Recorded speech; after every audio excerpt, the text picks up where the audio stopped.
Hey guys, welcome back. We're here for another mini bookshelf tour. I don't want to spend a whole lot of time on a long introduction because I have done that in the first episode and a few subsequent episodes to kind of catch you guys up.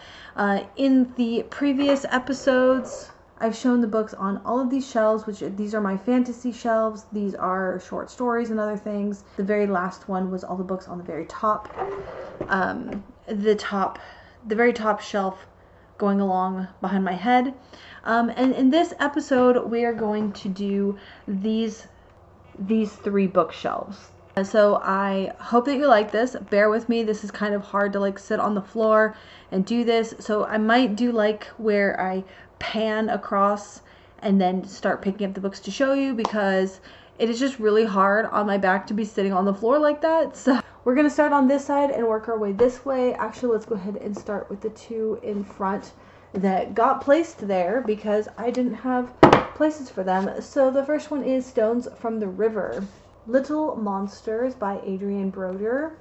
Riveting novel about siblings, secrets, and seductive beauty of Cape Cod. This shelf is kind of sort of loosely dedicated to dark academia books.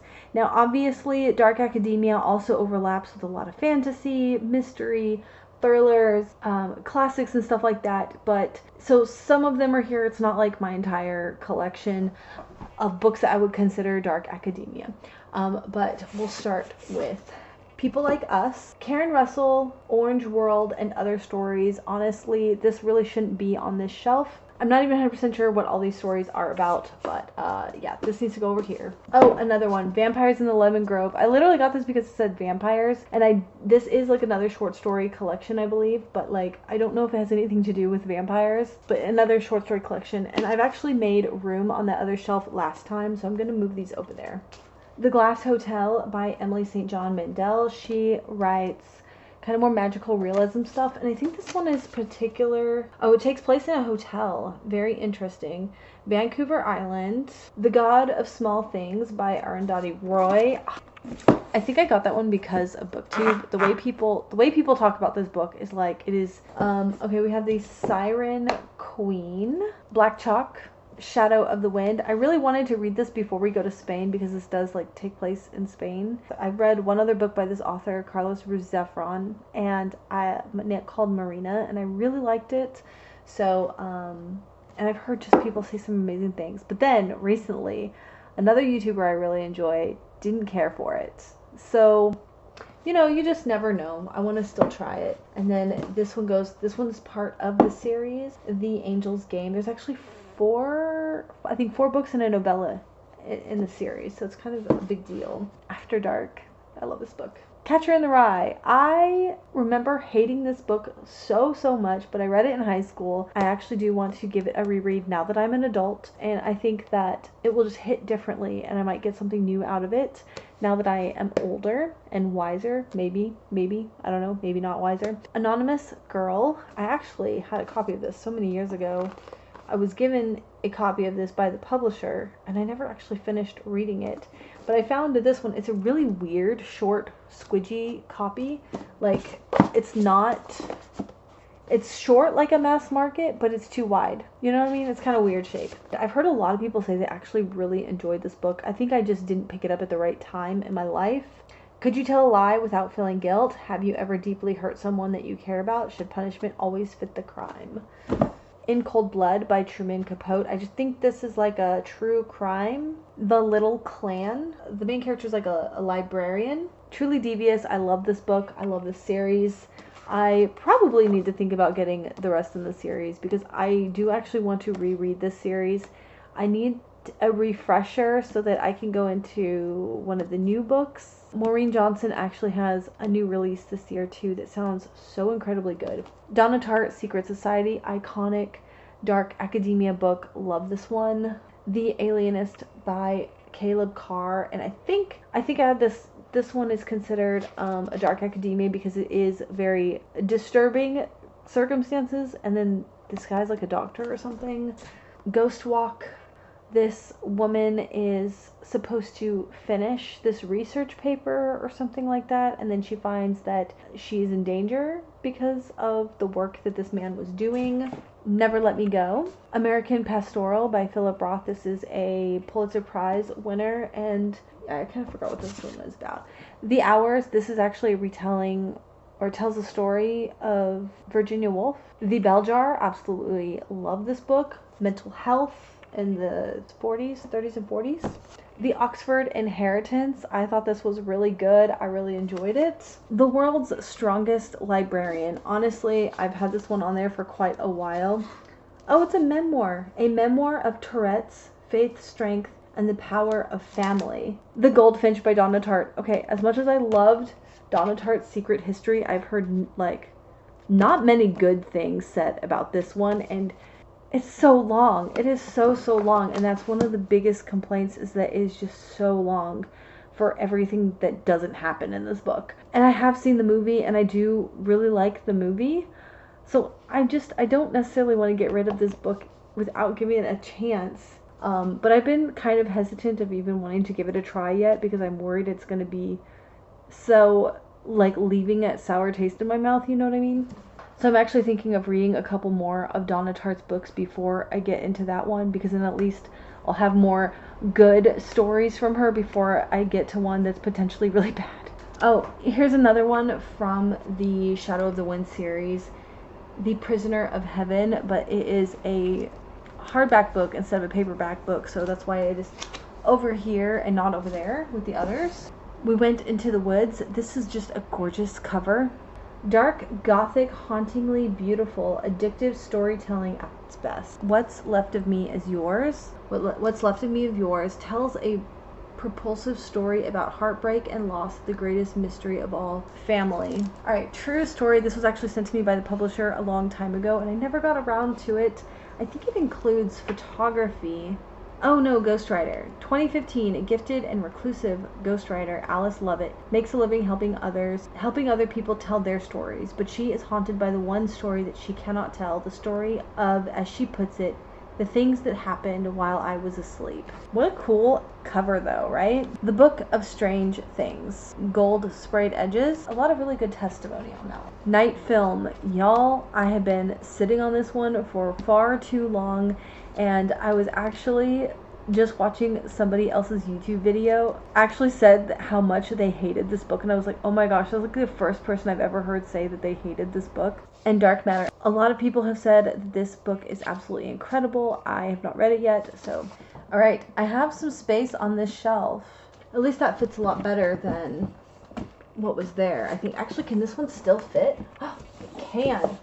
Oh, there we go. Cool. Alright.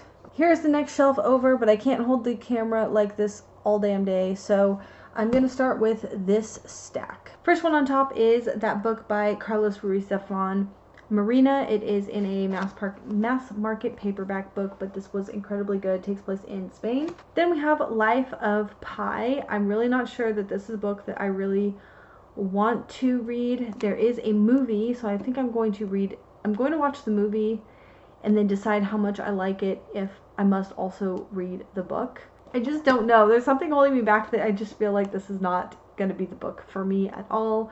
To be fair, I don't know enough about it, I would say, so that's going to be the plan. I'm going to watch the movie and then revisit the idea of reading the book. Then I have The Alchemist. This is a book that my youngest son is going to have to read this year. I have tried to read this book. It was kind of sort of boring, not going to lie. And then I got busy doing other things because I just wasn't inspired to pick it up. But I didn't realize that this is the sequel to a book called The Pilgrim by this author. And The Pilgrim is literally about the author Paulo Coelho taking his pilgrimage on the Camino. And I'm like, what? Seriously? Because that's what we're doing this summer, so I kind of feel like I need to read it. Snow, I have been trying to read this book for years, and it keeps getting pushed back down the list. Pull it out for a TBR, and I'm like, oh, I'm gonna read this, and then I have all these other books, and it just keeps getting pushed back. Zorro by Isabel Allende. This is supposed to be a really fun adventure, so I do really want to read this book. These two books I have already read. These are some of my all-time favorite books. Let's Pretend This Never Happened, a mostly true memoir by Jenny Lawson. She also hosts a blog called The Bloggess. But this is one of the funniest books I have ever read in my life. I urge everyone to give this a read. And it does something with humor that is really my favorite, where she takes very dark topics but spins them to be funny. And it's just my kind of humor. That's exactly the way that I deal with difficult things too. And then Running with Scissors. This one is quirky and weird, but I don't really like completely slapstick quirky, and this kind of teeters on the edge because some of the things that happen is just so unbelievably outlandish. Like, are you sure this is real? But I think because it has a darker vibe or something to it, it just works for me. And I think also because it is a memoir, it's not trying so hard to be funny. It's just like, yeah, this is fucked up. Now we are gonna go from here over. We have the first and second books of this series, and first of all, this 100% I picked up because of the cover, because look at this gorgeous work of art. Okay? It's just stunning. And then here is the other one. Now, I think this is supposed to be kind of like a fantastical, but like a Western. But the girl at the bookstore, when I put it on the counter, she was like, oh my gosh, these are really good. Hoping for the best. Okay, The Rook. Wholly refreshing if you like Harry Potter, Buffy, X-Men, or any assorted series that mixes humor and the supernatural. You'll probably love The Rook. Honestly, don't know why I'm sitting on that one and haven't immediately picked it up. Then I have the 13th Tale. I did try to read this one last year, but I didn't connect to it very much. I do want to give it another try because I was so busy that I ended up picking up the audiobook for this, and I think that this just demands more attention because it should be a very twisty tale and secrets and all this kind of stuff. It should be everything that I like. You Can't Go Home Again, and this is about a man who writes a story and pisses off a bunch of people, so he can't go home again, so he does try to redeem himself and fix it. Lonesome Dove, this is an iconic Western novel and a winner of the Pulitzer Prize. Yeah, last year I went through a phase where I just really wanted to pick up, I needed to pick up a Western for a prompt, and it kind of got me thinking, well, I've never really read a Western, and this one kept popping up, and I was like, well, if I'm going to read one Western just to see if it's a genre that I like, this is the one to do it. Only it is really big. I haven't read it yet. We have a couple of Toni Morrison books. We have Beloved and The Bluest Eye. The Brief Wondrous Life of Oscar Wilde, this also a Pulitzer Prize winner. Oscar's sweet but disastrously overweight ghetto nerd. The Road by Cormac McCarthy. This is just said by so many people, like, you gotta read this book, it's super good. It's also considered a Western. The Little Friend by Donna Tartt, another Donna Tartt book. So, because I at least liked one of her books that I've read. I'm hoping I like her other ones. Mississippi. One Mother's Day, a little boy named Robin was found hanging from a tree in his parents' yard. Whoa, okay, that's gonna get really dark. I forgot about what that one was about. Commonwealth by Anne Patchett. House of Sand and Fog. I think this is kind of based on a true story. It is like a true crime. This one is really interesting, and obviously, I may have picked this up because of the cover, because just look at that. But also, it's called The Bone People. I basically inadvertently made black and white stripes. Look at this. I inadvertently stacked these so they kind of make a black and white. I promise you I did that on accident. Alright, Magical Thinking by Augustin Burroughs. This is a story about his dealing with alcoholism, I'm pretty sure. Kurt Vonnegut, Armageddon in Retrospect, is posthumous collection of previously unpublished writings. That's right. Castle of Otranto, I read that one. Home is the Sailor. This is supposed to be absolutely hilarious about this sailor who, honestly, it kind of reminds me of Don Quixote because he's like, oh, I'm this person, I'm this captain, da-da-da-da, but then, nothing is going right. You're like, what kind of captain are you? You're not really a captain, are you? Oh, because he really likes to tell stories. So he's telling all of these fantabulous stories as if he had done them, but he hasn't. It comes to find out, things keep happening, which is kind of proving that his stories may not be true. Okay, I have the first of a 4-book series by Elena Ferrante. They smell so incredibly good. We have My Brilliant Friend and The Story of a New Name, and Pineapple Street by Jenny Jackson. Lake Life by David James Croissant. I think that's how you would say it. A summertime thriller. Gonna have to add this to the summertime books. All right, now we're gonna go through these books. A Monster Calls with Patrick Ness. I'm not really sure what that is about, but like, monsters, sign me up. Normal People. This is a book that I did read, and it is another one of those books where I'm just like, I need to reread it, even though it's really Lost Lake. I absolutely love this story. This might be my favorite Sarah Addison Allen book. I have a few David Sedaris books. This one is When You Are Engulfed in Flames. Me Talk Pretty One Day. Naked Saturday by Ian McEwan. I have another Ian book over here, but it doesn't fit on this shelf with this book, so they got separated, which is kind of annoying. Stephen King's The Green Mile. The 100-Year-Old Man Who Climbed Out a Window and Disappeared. Who's Afraid of Virginia Woolf. 5 Chuck Palahniuk books, which are Rant, Lullaby, Pygmy, Invisible Monsters, and The Invention of Sound. I really gotta love that his books are so brightly colored, which is interestingly different for me because I tend to actually prefer books that are not brightly colored. Oh, this is oddly enough the back of the book, but like the back looks more like the front. Okay, I went ahead and reorganized these books. I put all of the ones that I have already read at the bottom, and then some of these that I'm not in a super big hurry to get to, and then ones that I'm more interested in getting to sooner rather than later, and then ones that I would be interested in doing more of like a read it or and haul it to like decide if I even want to keep this book anymore. Okay, so moving to the bottom shelf. It's gonna be a little hard to see down here. Like, gotta pick this up. Okay, dropping things. Okay, the bottom shelf. We're gonna start over there and we're gonna work our way towards me. Water for Elephants. I did try to actually read this recently. I just wasn't in the mood for it. I was too distracted, too much life stuff going around to give it my full attention. So I put this one to the side for a little while, but I will come back to it. Isabel Allende, The Stories of Eva Luna. I've actually got quite the collection of Isabel Allende books, and I'm hoping that I really like her writing style. The Handmaid's Tale by Margaret Atwood. I am really kind of wondering if I should keep this book after all. I watched the TV show, which was really interesting to a point. A different experience or something like that, because I do really like dystopian books that are really messed up in that way. So I'm wondering, I'm going to have to do a little bit of research and read some reviews to see how closely related the book is to the TV show. Some of them do a really good job of being very, very close to the original material. Some of them deviate a lot, but if it's close enough to the original material, I probably wouldn't read this book. So maybe I should leave that one out also. Oh my goodness. Okay, I was really excited when I found this. I thought I was gonna like it because I'm really into those like kind of weird, unhinged, girly pop horrors.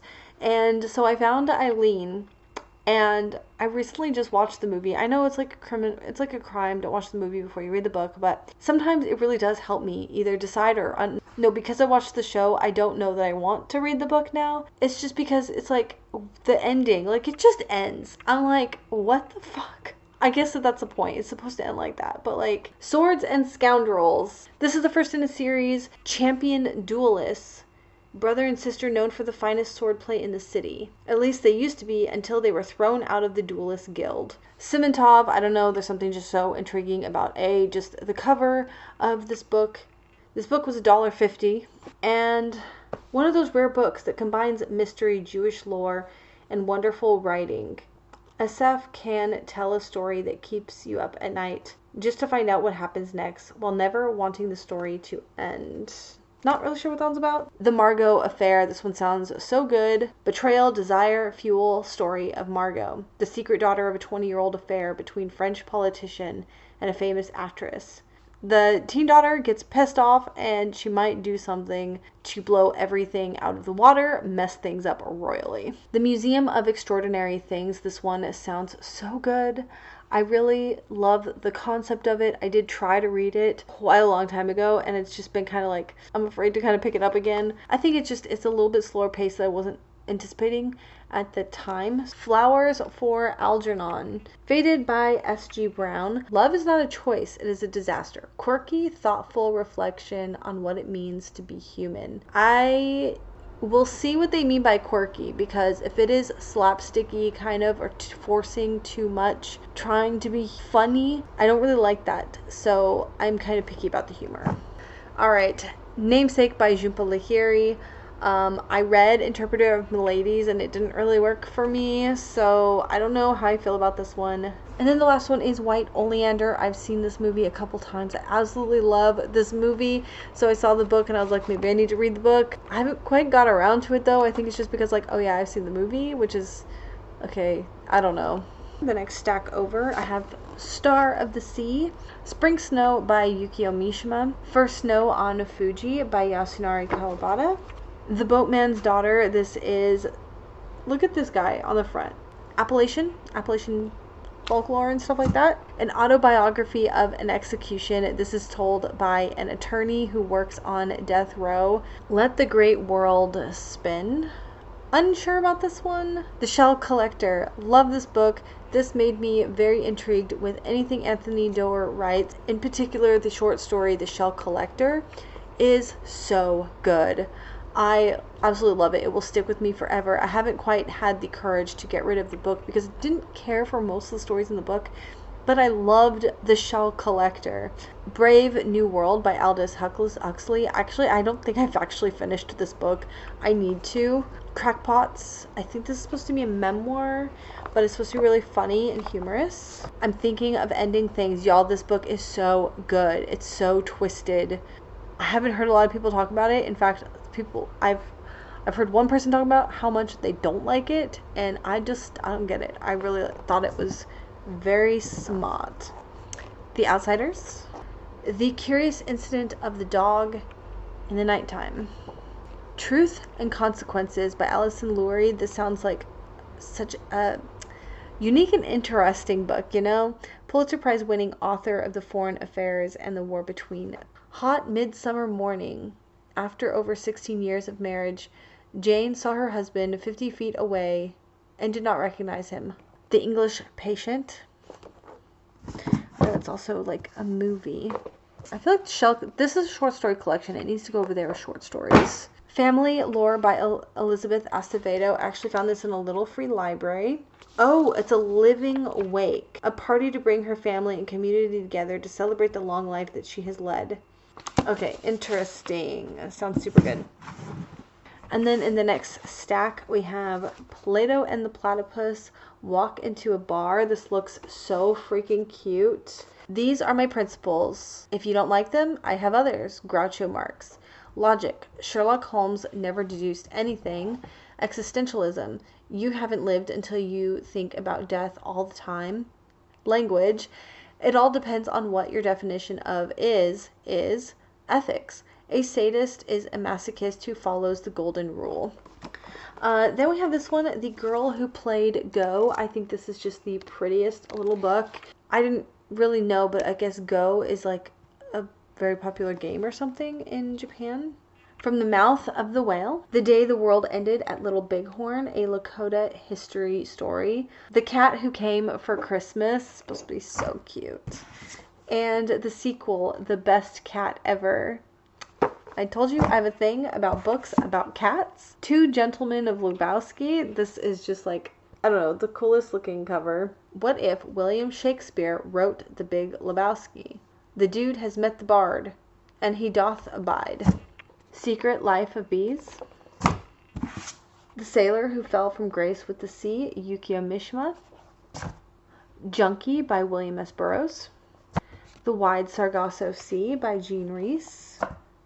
D.H. Lawrence collected essays. This actually belongs over there in short stories as well. Sylvia Plath, the restored edition of Ariel, the facsimile of Plath's manuscript reinstating her original selection of arrangement. The Woodsman's Daughter. This I think is also a story. The Appalachian Mountains. I think it takes place there. Okay guys, that is the end of this episode. Thank you all so much for watching. If you like videos like this, you can subscribe and click click the bell to get notified when I upload new videos. And if you'd like to see the others in this series, there should be a playlist. There should be a playlist in the description box below. And next episode, we will do all of the ones in these shelves. And so that being said, there should be 1, 2, 3, 4, 5, probably 6 more episodes to get every single book in my entire collection. And that's not including the books in my kids' room, so I might have to do a special video for that one as well. We'll see how these videos go. You let me know if that's something that you want. Thank you all so much for watching, and we'll see you soon. Bye.